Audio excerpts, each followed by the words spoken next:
กาวย่องสาวเหนือผิวขาวทำกล่าวว่ามีเสน่ห์ย่องสาวภาคกลางผู้ห่างส่วนใจอ้ายเวยองสาวใต้งามเดงามเดเหลือพันละนาได้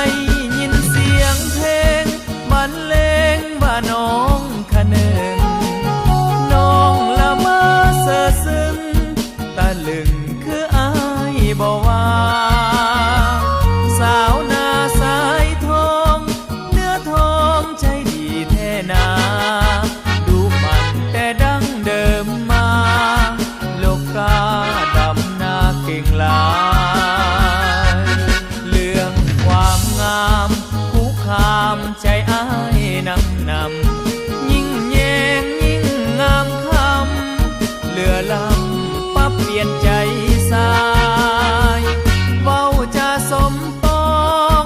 ปากของดวงใจอ้ายลายทับคำย่องจากสายผ่านกายน้องนางไปไกล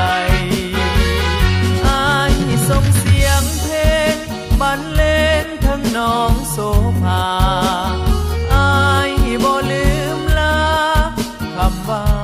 ดูมันวิไลอ้ายคิดคะนึงติดตรึงสลักปักใจเพิ่งใจอ้ายอยู่ไกลอยู่ใสจะคืนเป็นคู่ครอ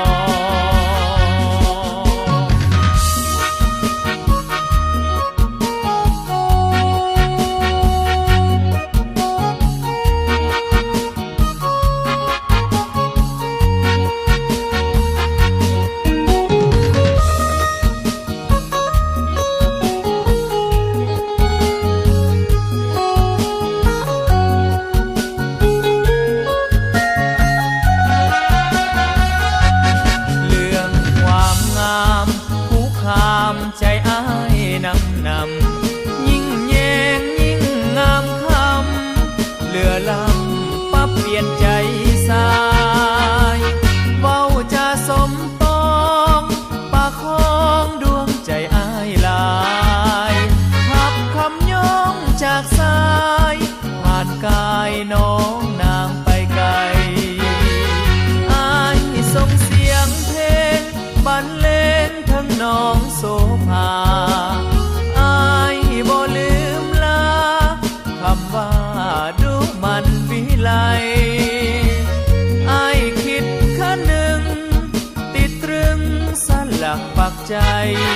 เพิ่งใจอ้ายอยู่ไกลอยู่ใสจะคืนเป็นคู่